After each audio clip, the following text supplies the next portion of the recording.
बहुत समय पहले की बात है। सिलचर के समीप एक गांव में जयंत फुकन रहता था। उसके माता पिता बहुत अमीर थे, अतः उसे पैसे की कोई कमी न थी। एक दिन वह चाचा के पोते की शादी में दूर गांव गया। विवाह के पश्चात वह वहीं रुक गया। अगले दिन वह हाट में गया। वहां की रौनक देखकर उसे बड़ा मजा आया। शाम होते ही सभी दुकानदार लौटने लगे, किंतु एक व्यक्ति चुपचाप दुकान लगाए बैठा था।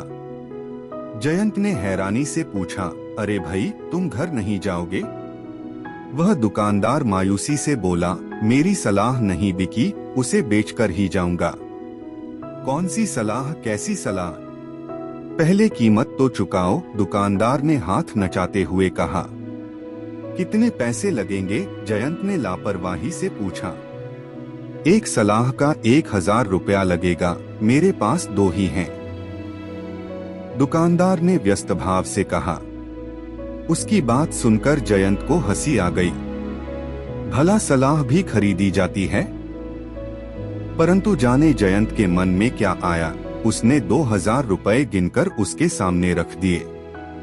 दुकानदार हिल कर बोला, कांटेदार बाड़ न लगाना, घरवाली को राज न बताना, नहीं तो पीछे पड़ेगा पछताना।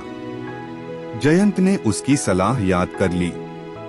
घर पहुंचा तो पत्नी दरवाजे पर खड़ी मिली। बाग का माली भी वहीं था। वह माली से दरवाजे के ऊपर बाड़ लगवा रही थी। जयंत को नई नई सलाह याद थी। उसने पत्नी को वह बाड़ लगाने से मना किया। 2000 रुपए वाली बात भी बताई। उसकी पत्नी खिलखिलाकर हंस दी।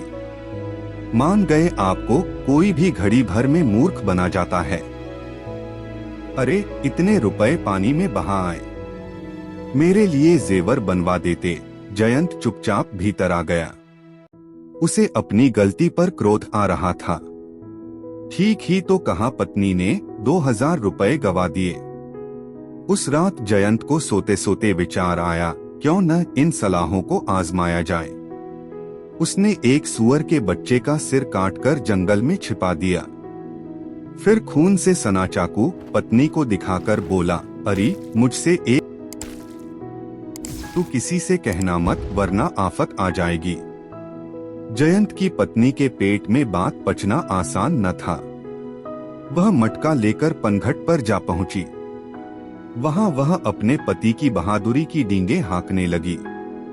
एक सखी ने ताना दिया, अरे सोनपाही, बहुत बड़ाइयां कर रही है। ऐसा कौन सा बड़ा काम कर दिया तेरे पति ने? जयंत की पत्नी सोनपाही ने पीछे हटना नहीं सीखा था। बात में नमक मिर्च लगाकर उसने शान से सबको बताया कि जयंत ने एक आदमी का। शाम होते होते पूरे गांव में यह खबर फैल गई। जयंत खेत से लौट रहा था। लोग उसे देखते और हां राम, जान बचाओ कहकर भाग खड़े होते। जयंत कुछ समझ नहीं पाया। अगले दिन राजा का बुलावा आ पहुंचा। हड़बड़ाहट में जयंत घर से निकला। दरवाजे की कंटीली बाड़ में उसके सिर की पगड़ी गिर गई। जयंत उसे बिना पहने ही चल दिया। राजा के दरबार में नंगे सिर जाने की सख्त मनाही थी। जयंत को देख राजा गुस्से से भर उठा। तब जयंत को याद आई वह सलाह, कांटेदार बाड़ न लगाना। फिर राजा ने उससे गरजकर पूछा, तुमने जयंत ने हकलाते हुए उत्तर दिया, जी मैं नहीं।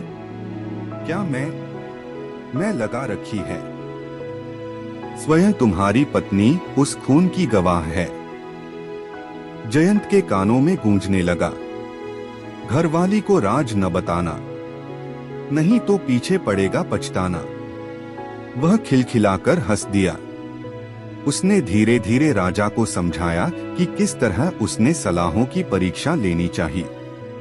राजा से आज्ञा लेकर वह जंगल में से सूअर का कटा हुआ सिर ले आया।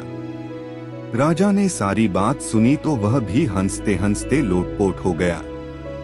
जयंत को ढेरों इनाम देकर विदा किया गया।